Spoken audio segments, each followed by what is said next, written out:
Stock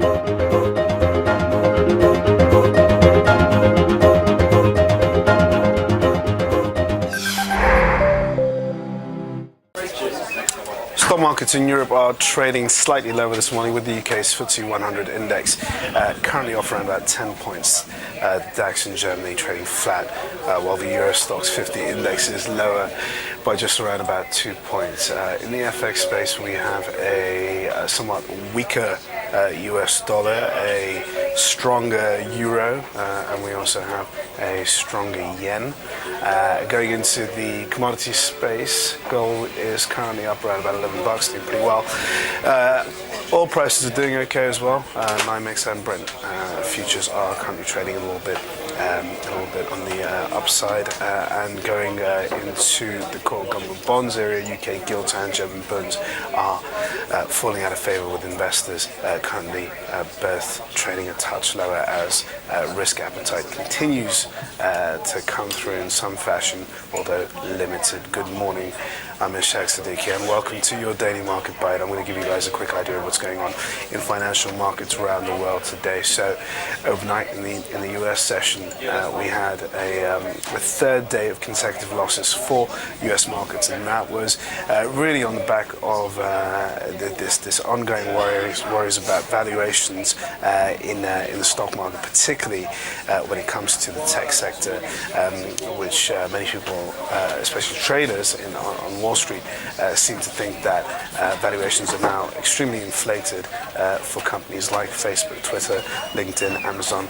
So these tech shares continue seeing huge outflows of capital, with investors now rejigging their portfolios as they deem them too stretched.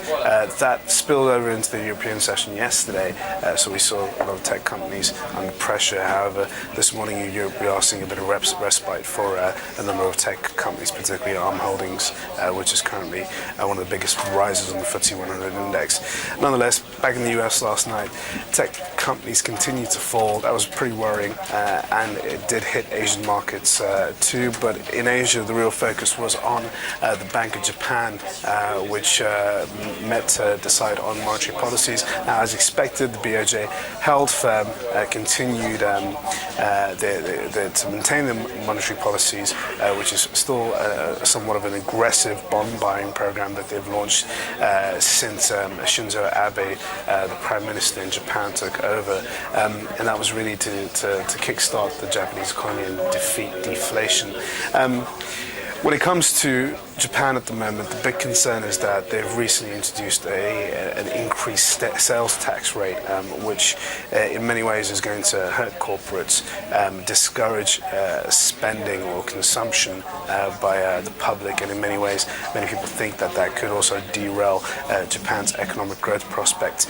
In response, the market was looking for the Bank of Japan to expand its monetary policy program by pumping in more stimulus or even other unconventional measures. However, the Bank of Japan held steady, didn't do something like that or anything of that fashion, and that concerned the market in many ways, particularly those who are extremely worried about Japan's fragile sort of recovery that's in play, where we've seen retail spending, industrial production, manufacturing doing a lot better than expected, but at the same time corporates in Japan are still overly pessimistic about the future of the country.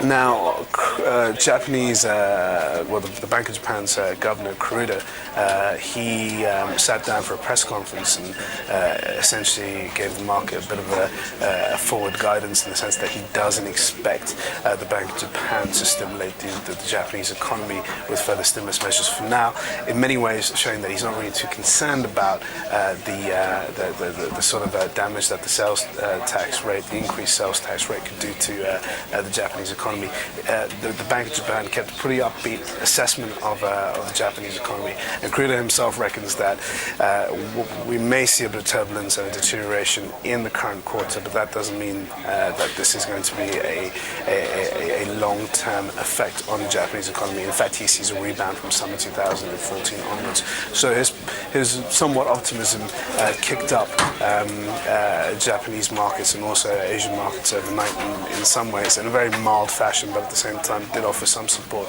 The yen, however, did decline on the fact that there was a somewhat diminished outlook for further stimulus measures.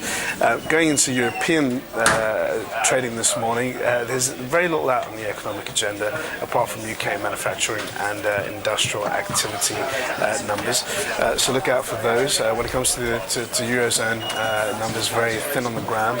Really what we're looking for now is the unofficial start of the US earnings season, with, of course, Alcoa reporting after the US closing bell. Now, Alcoa's numbers traditionally herald the start of the earnings season in the US, and even given the fact that Alcoa is such a bellwether, many people use Alcoa's numbers as a kind of a key test or a barometer to how earnings will fare during the reporting season.